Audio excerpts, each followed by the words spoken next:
the light comes, the light is okay.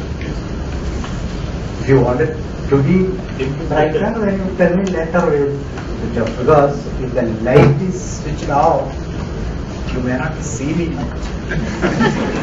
That is the problem. So good morning. Good. Where shall I stand? That side or this side? You know, I should not block your view. I will stand on both sides. Then you decide which is better. This will be better, so that I will not block.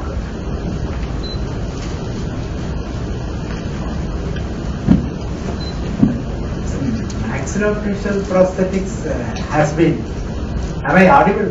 Yes. It has been a fashionable subject of late. When I started with that, people were not knowing much. That was the Indian context. But now it has become slowly fashionable. But the fashion persists. Only the four walls of the colleges, that too till you get the postgraduate degree. Afterwards, the fashion, everything goes. Still, very few people practice continuously after that. I know practically it is difficult to practice.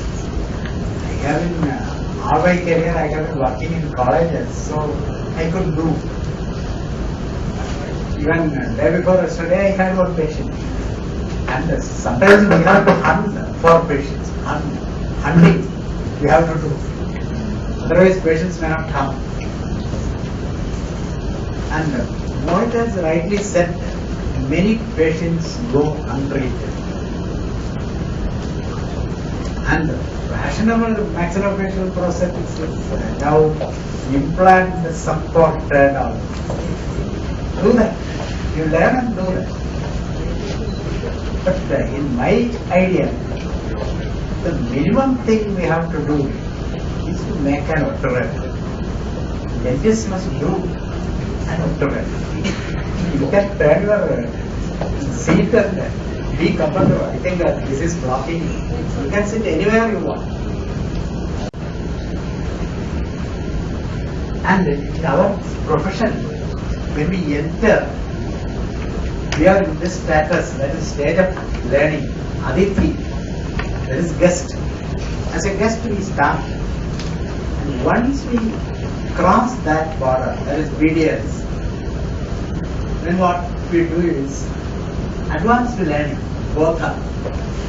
Then we get to realize that yes, this is dentistry, that is why it's post-graduation. Actually, after this stage, what you have to do is acharana. What you have learned, you have to practice. You have to practice, then only you will know what are the difficulties. And after the practice, prachara, that is stage of preaching and teaching. And very few people pass through all these things in that gradation. What usually happens is, some people goes to Prajarana from here direct. Both are direct. They avoid this. They do Prajarana and Acharana together. But that is not a correct method. But slowly in India that will happen. That is because the teaching posts are not available immediately. So you will practice. Then you will learn. Otherwise what happens is, a teacher will not be competent enough either to practice or to teach. That happens. And Mohit also said one thing. Hands-on training is the watchword. And for the last 15 years, 20 years, I have been observing that teaching has been conducted hands down. And some areas, teaching has become distance education. The teacher will not stand up from his seat. I have seen in one college, because sometimes I observe it, I never make a comment. And at this point I can make comments, even if somebody comes, slaps, kills, it is okay. I have grown old. But previously I never used to. I never dared. That corner of the long clinic, one student is just signaling, sir, one tray is there, water motor. Teacher sitting from that corner, what a vision he has, maybe he might have approved. That is a distance education. Actually, all these things have made a few people think. Pune, they have grouped together. They have almost systematically followed this Ajarana, and now they want to do the Pratyayana teaching. And for that, I want you to clap once in appreciation. For the initiative. I will be here for some time because almost my career is ended. But I am happy these people are there. And you must realize certain facts. Learning outcome of tomorrow's dentist will revolve around three aspects. One is dentist as a knowledgeable person. You must have adequate knowledge, otherwise we cannot practice. Second is, you should be a good practitioner. Your skills should be super, otherwise no dentistry. And you should be a perfect professional.